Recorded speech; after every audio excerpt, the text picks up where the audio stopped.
Բարի երեկո հարգելի հեռուստադիտողներ, 168 TV-ին շարունակում է աշխատանքը, եթերում ռևյուն է, զրուցակիցս այսօր կոնֆլիկտաբան բանակցային գործի մասնագետ Արթուր Մարտիրոսյանն է։ Բարև ձեզ, պարոն Մարտիրոսյան։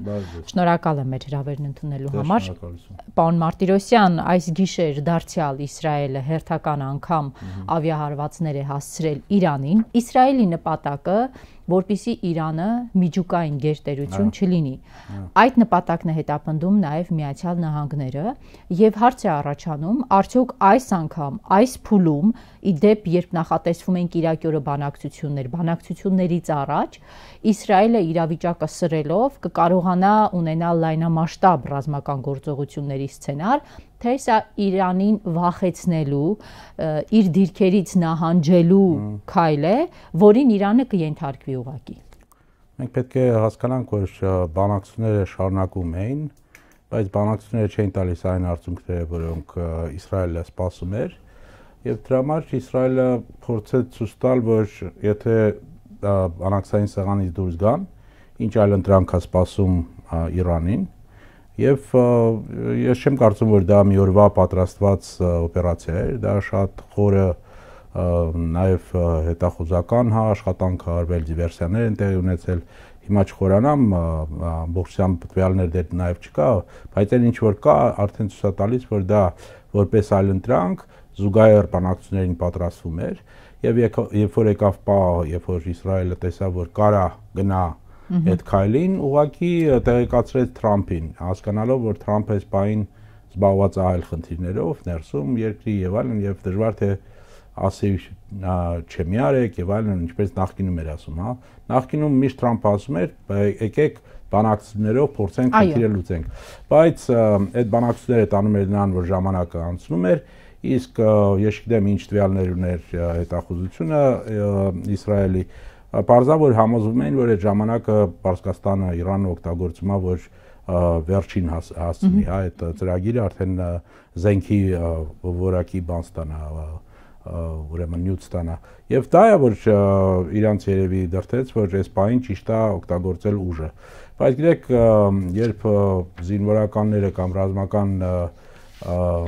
ռազմավարները պլանավորում են ինչ-որ մի բան, պատերազմը այնպիսի բան է, որ դու մի բան պլանավորում ես, բայց պատերազմը սկսվում է եւ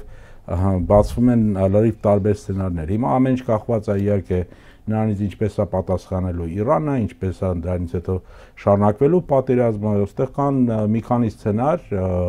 այսօր արդեն երևի մի քիչ ավելի պարզ կլինի, որն է ամենահավանական սցենարը, բայց որ սցենարով էլ շարունակվի, ինձ թվում է վատ է լինելու, որովհետև նավթի գները արդեն աճեցին, եթե Իրանը փակի ուրեմն ծովային այդ փոխադրումների բանը, հա, ճանապարհները, ուրեմն ավելի բարձրանալու են նավթի գները, դա հարվածելու է գլոբալ տնտեսությանը։ Բացի դրանից իհարկե կա մեզ համար ավելի կարևոր է դա ինչ է նշանակելու մեզ համար։ Այո, Հայաստանի ԱԳՆ-ն արդեն դատապարտել է, հարձակումը եւ այլն, բայց մեր դատապարտելը ոչ մի բան չի նշանակում ըստ էության։ Մենք պետք է հասկանանք արդյոք կան սցենարներ, որտեղ մեր թուրքական թուրք հարևանները տանդեմը կարա փորձի օգտվի այս պահից եւ իրենց հարցերին ռազմական լուծում տա։ Նախիջևանում զորավարժություններ են անում Թուրքիան, Ադրբեջանը, հիմա դա այդ պահը որսալու օգտվելու համար է, թե Իմ կարծիքով դժվար է իհարկե պնդել, բայց ըստ երևույթին Թուրքիան երևի իմացել է, որ հարվածը լինելու է։ Եվ Թուրքիան է իմացել, իրենք արդեն ասել են, որ իրենք մեկ շաբաթ առաջ տեղյակ են եղել։ Թրամփն է ասել, որ իրենք մեկ շաբաթ առաջ տեղյակ են եղել։ Այո, ուրեմն տեղյակ են եղել, երևի որոշել են, որ ճիշտ պահն է հիմա ցույց տալ, որ ինչքան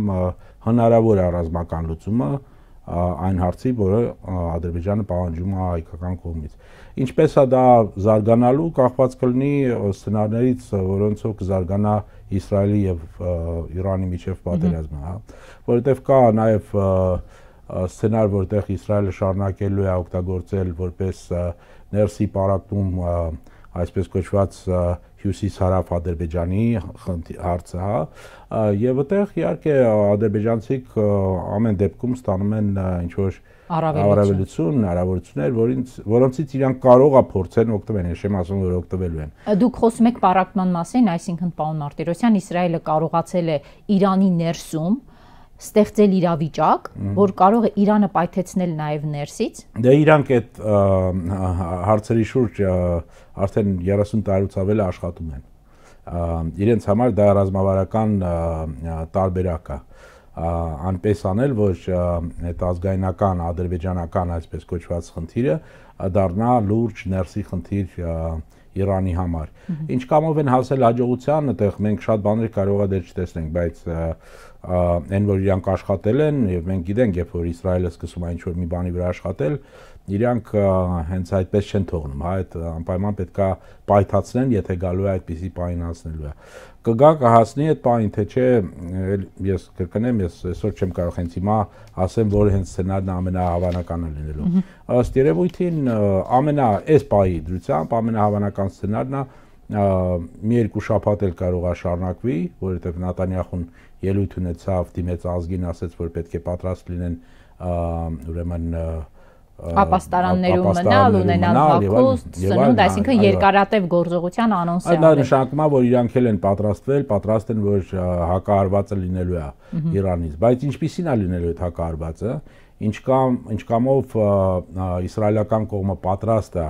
իրանական հակահարվածներին, որովհետև նրանք էլ էին պատրաստվում, նրանք էլ շատ լավ գիտեին ինչ կարող է տեղի։ Շատ զարմացրեց, որ այդքան ցավալի հարված կարողացավ Իսրայելը հասցնել, հա, որովհետև ըստ տվյալների գենշտաբի գեներալ մի քանի հրամանատարներ, այո, ուրեմն միջուկային ֆիզիկոսներ, դրանք պետք է ամենապաշտպանված ոնց որ լինեին, հա, հարվածը, եթե դու պատկերացնում ես, որ այդ հարվածը, ինչը նշանակում է, որ Իսրայելի հետախուզությունը շատ ավելի լավ դիրքեր է ունեցել հենց ներսում Իրանի։ Այս սցենարի պարագայում ուզում եմ խոսենք Ռուսաստանի դերակատարման մասին։ Իրան-Ռուսաստան առանց կձևավորվի եւ Իրանին պաշտպանելու համար, եւ նաեւ Հայաստանի հարավը ինչ որ տեսակի ագրեսիաներից պաշտպանելու համար։ Իմ կարծիքով Ռուսաստանը երևի նույն դիրքն է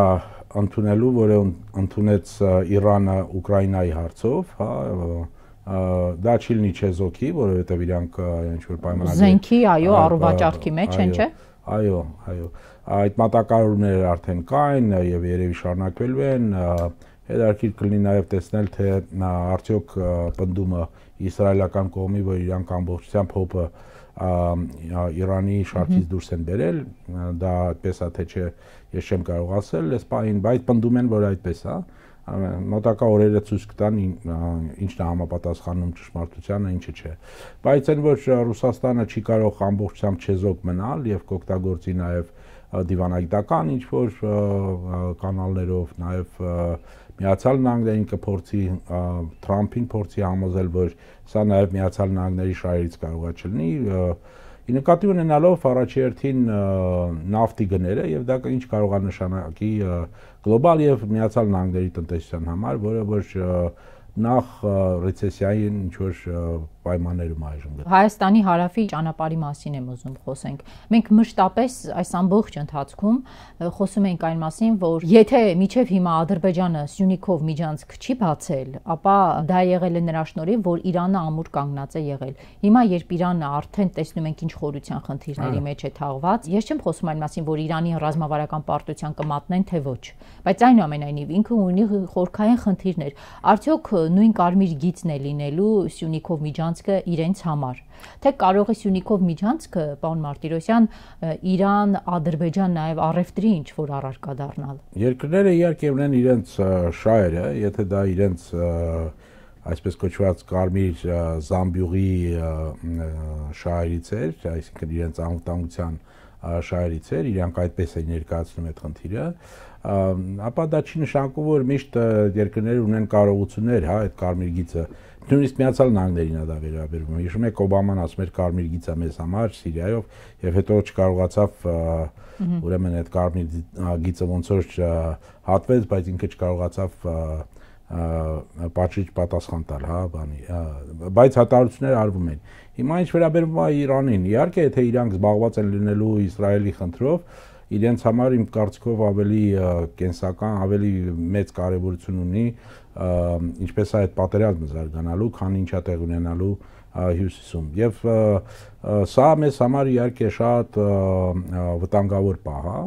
որովհետև եթե մի պատկերացնենք նաև, որ այո, մենք ասում ենք, որ ունենք եվրոդիտորդներ եւ այլն, բայց դրանք ոչ մի բան չեն նշանակելու այս պահին։ Միակ ուղղակի մեզ համար հիմա ոչ թե խնդիրը լուծող, բայց ռուսական գործոնն է, որի հետ պետք է միևնույնն է Թուրքիան էլ Ադրբեջանը ինչ որ չափով չեն կարող անտեսել, պետք է հաշվի առնեն, հա։ Իսկ այդտեղ ինչպես են ընթանալու կբանակցեն, կմտնեն սակարկության մեջ եւ արդյոք Հայաստանը ունի հնարավորություններ կանխել ինչ որ ձևով կամ զսպել թուրք-ադրբեջանական տանդեմը։ Նորից շատ բան կախված կլինի ինչպես է զարգանալու հենց այդ պատերազմը։ Այնինչ ունենք այս պարագայում դրանից ելնելով Հայաստանի իշխանությունը ինչպիսի քաղաքականություն պետք է վարի։ Մենք ինչ պետք է անենք առաջնային մեր երկրի սահմանները պաշտպանելու համար։ Մենք դա շատ բարդ խնդիր է իհարկե,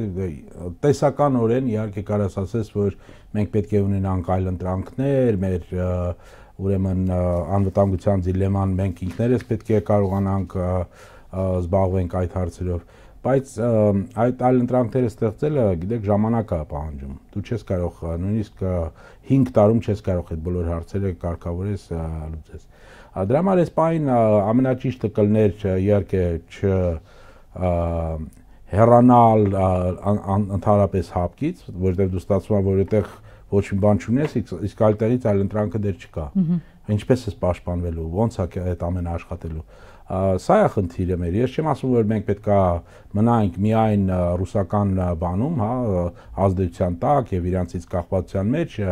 ռազմական հարցերում կամ անվտանգության հարցերում, բայց դա նշանակում է, որ դու չպետք է նաեւ խզեիր այդ հարաբերությունները։ Իսկ իրենք ամեն ինչ անում էին, որ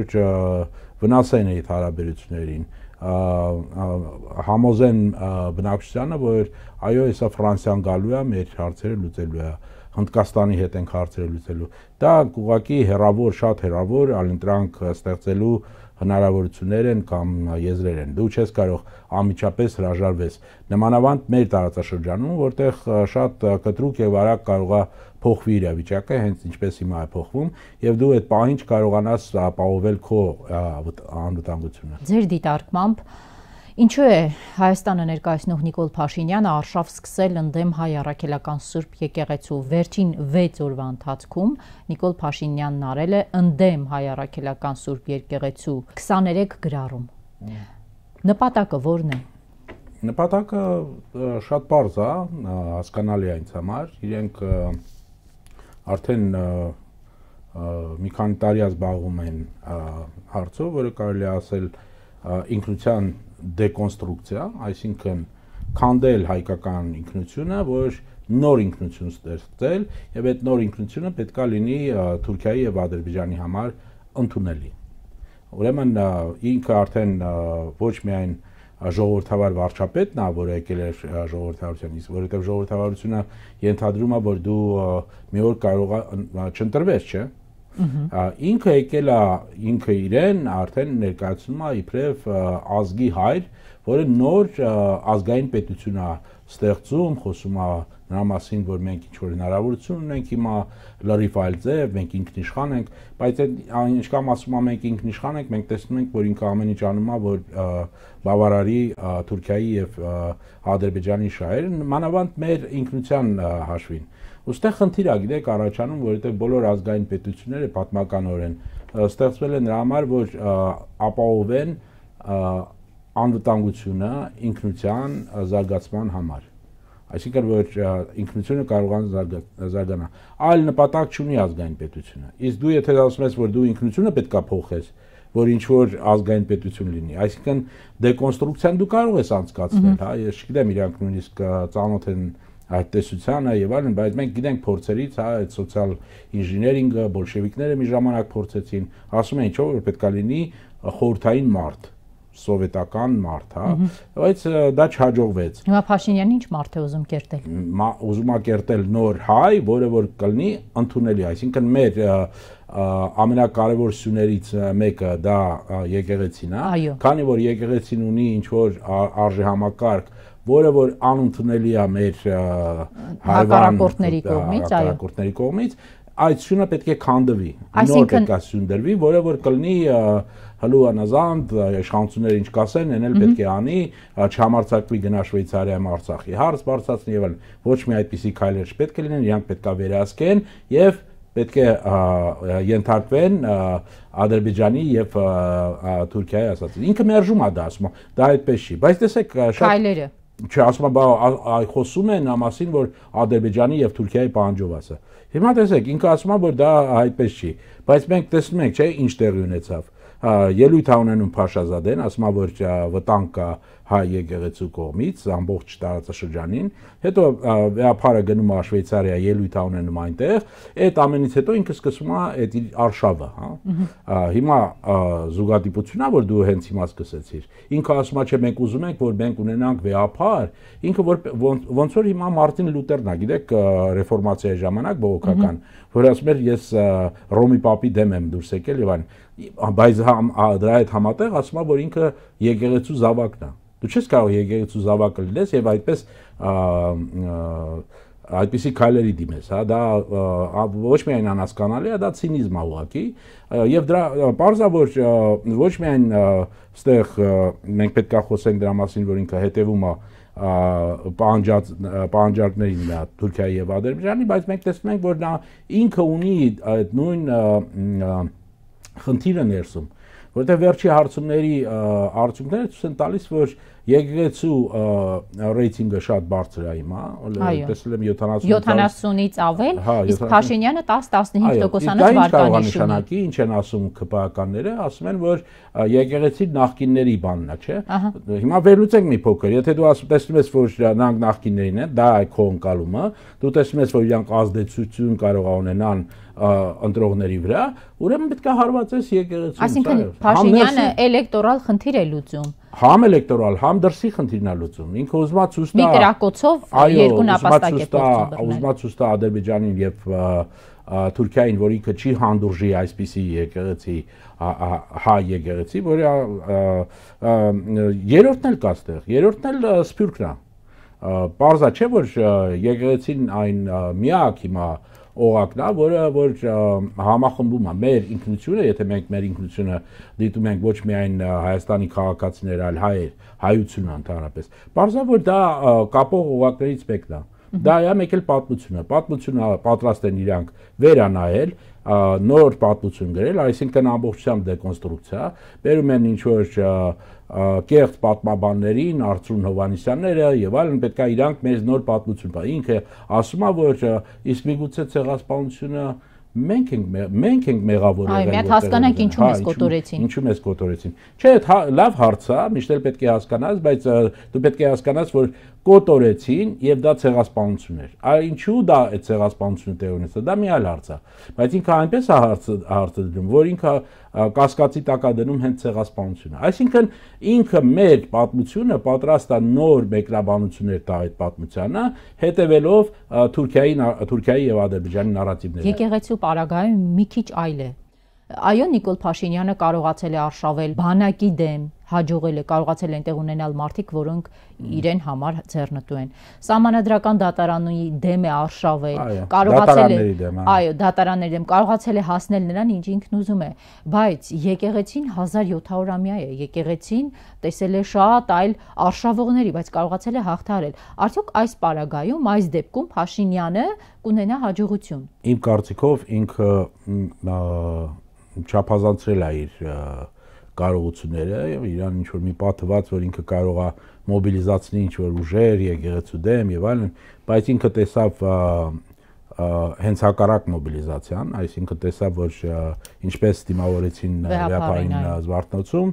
եւ դա նշանակում է մի բան, որ ինքը ասում է մենք պետք է խուսափենք այ անդիմությունն է, չէ, հրահրում, ուզում է որ մեզ մոտ քաղաքացիական պատերազմ լինի եւ այլն, բայց փաստացի ստացվում է, որ ինքն է դրան տանում։ Ինքը տանում է բաց բախմանը, որովհետեւ դու չես կարող մի խումբ հավաքես ընդդեմ եկեղեցու առանց հասկանալու, որ եկեղեցին էլ ունի իր զավակներին, որոնք պատրաստ են լինելու նույնիսկ կյանքի գնով պաշտպանել այդ եկեղեցին, որովհետեւ դա իրենց համար սրբություն է։ Հիմա իսկ ինքը ունի այդպիսի մարդիկ, ինքը ասում է, ինքն էլ ասում, Ալեն Սիմոնյանն էլ ասում են, մենք զավակ ենք եկեղեցու, բայց դա գիտեք, նույնիսկ դու չպետք է լինես մասնագետ, որ հասկանաս, որ չի կարող մարդը լինի եկեղեցու զավակ եւ այդպիսի ասեկոսների վրա հիմնված ինչ որ մեղադրանքներ առաջացնի։ Մեկ, երկրորդը այդ ասեկոսները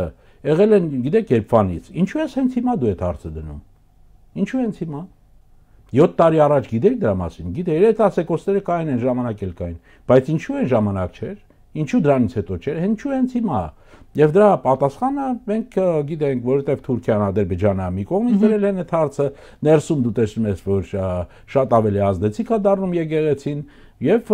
այո, երրորդն էլ դա սփյուռքն է, որը նաեւ թիրախ է Թուրքիայի եւ Ադրբեջանի համար, որովհետեւ իրանք միշտ ասել են եւ շարունակում են ասել, որ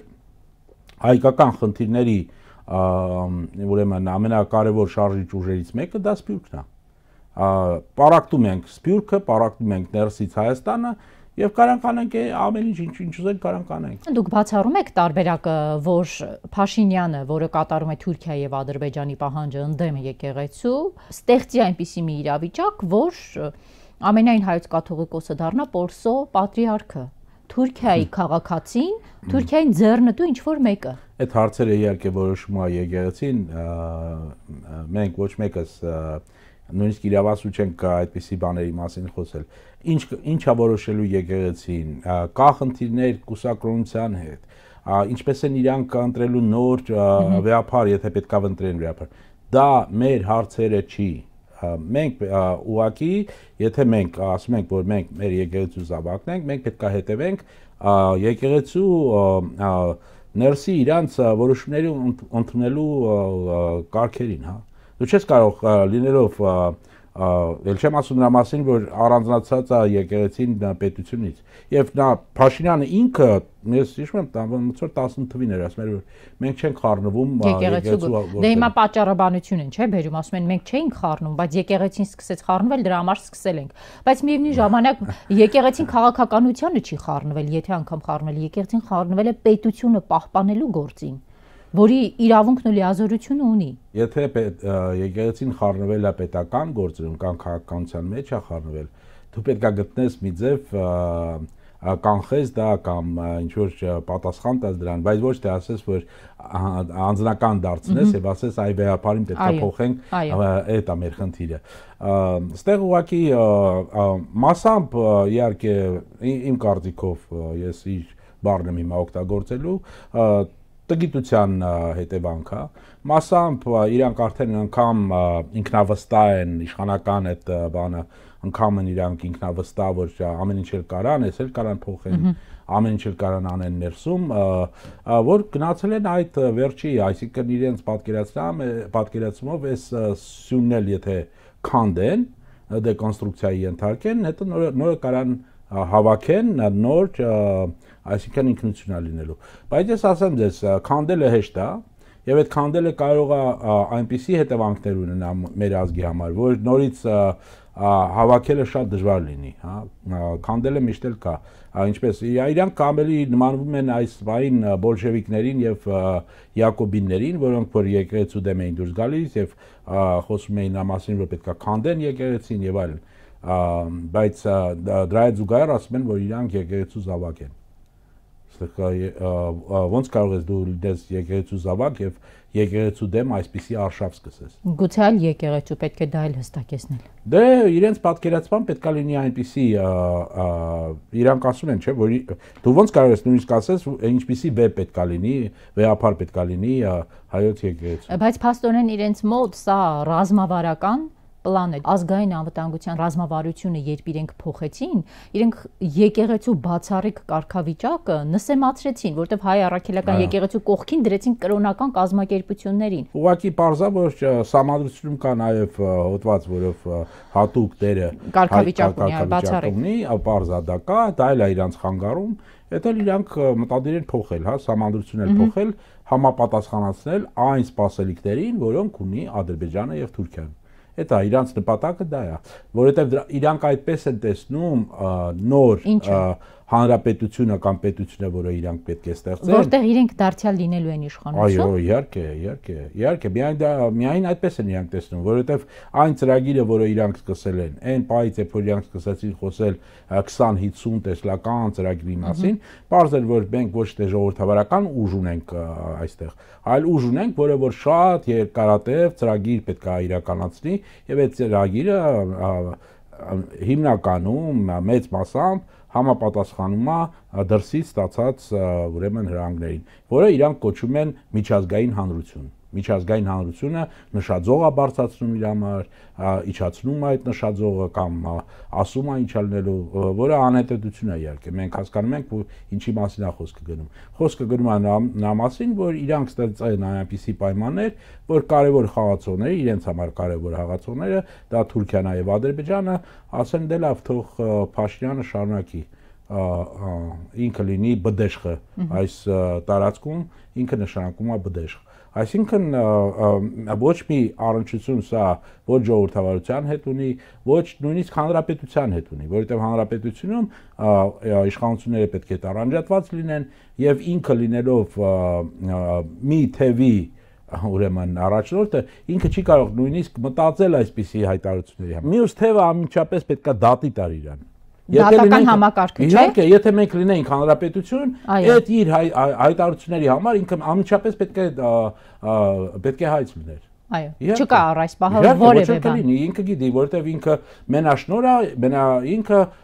բոլորին ասում է, ինձ ընտրել է ժողովուրդը։ Իրան չի ընտրել ժողովուրդը, իրան ընտրել է փոքրամասնությունը, ուղղակի Սահմանադրությունը այնպես է գրված, որը թույլ է տալիս, որ նույնիսկ փոքրամասնություն լինելով, փոքրամասնություն ձայն 25% ձայներով դու կարողանաս մեծամասնություն կազմես ուրեմն ազգային ժողովում եւ այդ մեծամասնությունը հետաօգտագործես որևէ սահմանադրական նույնիսկ փոփոխություն դու կարաս ինքնուրույն անցկացես։ Սահմանադրական ուրեմն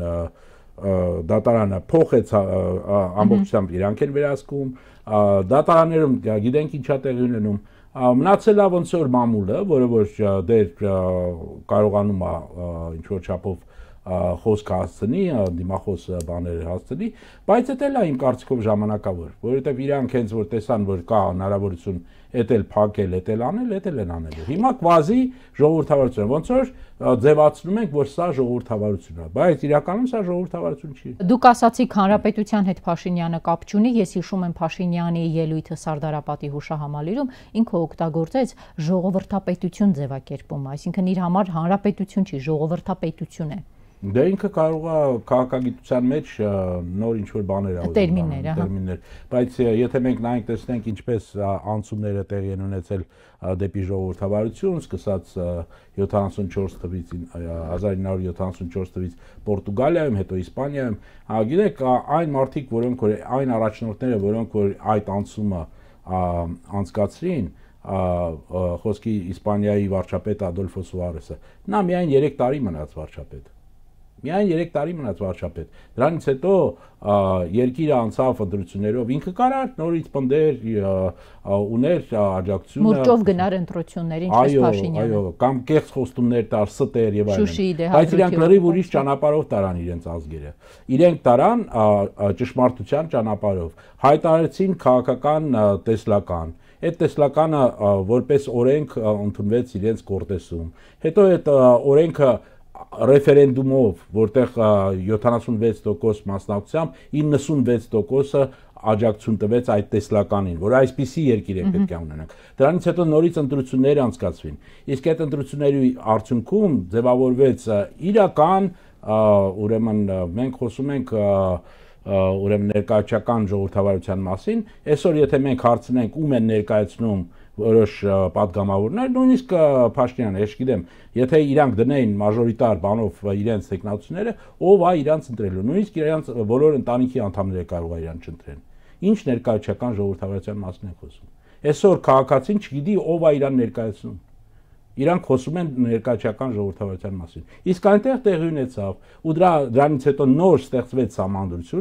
սահմանադրությունն էլ ռեֆերենդումով նորից անցկացավ։ Ու մինչև հիմա, երբ որ անցկացվում են հարցումներ, իսպանացիք, նույնիսկ Կատալոնիայում եւ Բասկոնիայում ասում են, որ իրենց երկիրը ստեղծվել է եւ ժողովրդավարություն է, որովհետեւ ժողովուրդը իրոք տվեց իր հավանականությունը այն ճանապարհին, որով զարգացավ երկիրը։ Ստեղ ինքը խոսում է ժողովրդի անունից, ինքը խոսում է, որ ժողովուրդը իբրև վերադարձել է ժողովրդին պետությունը, իշխանությունը, բայց եկեղեցին դրանք կեղծ հայտարարություններ են, ոչ մի իրականության հետ, ոչ մի առնչություն չունեցող հայտարարություններ են։ Իրենց ընտրել է 25%-ը ընտրողների։ Եկեք դրա մասին չմոռանանք երբեք։ Երկու անգամ ընտրողների ընդամենը 25%-ի ձայնը հավաքած մարդուն այսքան կորուստ պատճառելուց հետո հնարավոր կլինի երրորդ անգամ վերընտրվել։ Եթե մնա նույն ուրեմն համակարգը, ընտրահամակարգը, եւ դա մնալու է ոնց որ, եթե անդիմությունը չկարողանա միավորվել եւ մասնակցությունը լինի ցածր նորից ընտրությունների ժամանակ, իրեն միայն admin ռեսուրսը եւ բազմապատկենք դա մոտավորապես 3-ի կամ 4-ի, նույնիսկ եթե 10%-ն է, մոտ 30% ինքը կարա հավաքի, ինչու՞ չէ։ Առնվազն կարա լինի շատ կարևոր ուժ մյուս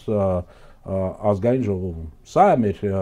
ամենամեծ ողբերգությունը դրանում է, որ եթե անդիմությունը այսօրվանից չսկսի համատեղ գործել, աշխատել, որ իրենք մի նպատակ ունեն, այս իշխանությունից երկիրը ազատել, որովհետև այս իշխանությունը տանում է դեպի ոչ թե տանում է դեպի անդուն, մենք արդեն եզրից կախված ենք։ Մենք ուղղակի եթե իրանք նորից վերարտադրեն իրենց իշխանությունը, մենք կանգնելու ենք մի փաստի առջև, որը որ կոչվում է անցել ենք այդ կետը, որից հետո կամ գիծը, որից հետո վերադառնալ հնարավոր էլ չի լինելու։ Այսինքն իրանք քանդելու են, ամբողջությամբ քանդելու են ինքնությունը եւ ես գիտեմ արդյոք հայերի համար այսպիսի պետություն լինելով քաղաքացի այսպիսի պետության, որտեղ իրենց ինքնությունը վերացած է, չկա։ Իրանք ուզում են թողնել միայն լեզուն իհարկե եւ այն ինչ որ կոչվում է էթնոգրաֆիա, հա, այսինքն դա էլ կխախտվի շատ արագ։ Գուցե 20 տարի հետո ադրբեջանցիներն ու թուրքերն այստեղ հայերին գերակշռեն։ Կասեն, որ դա կարևոր երկրորդ լեզուն պետք է լինի։ Իհարկե մենք պետք է հանդուրժող լինենք, մենք եվրոպական բան պետք է վերցնենք, չէ՞, զինվենք դրանով։ Սա խնդիր է, շատ լուրջ խնդիր է, որը ես հույսով եմ, որ անդիմությունը պետք է շատ լուրջ ընդունի։ Եվ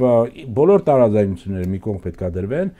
եւ համախմբվեն մի հարցի շուրջ, ինչպես ազատել երկիրը այս իշխանությունից։ Շնորհակալ եմ։ Ձեզ շնորհակալություն։ Հարգելի հեռուստադիտողներ, հիշեցնեմ, զրուցակիցս այսօր Արթուր Մարտիրոսյանն էր, այսքանը ցտեսություն։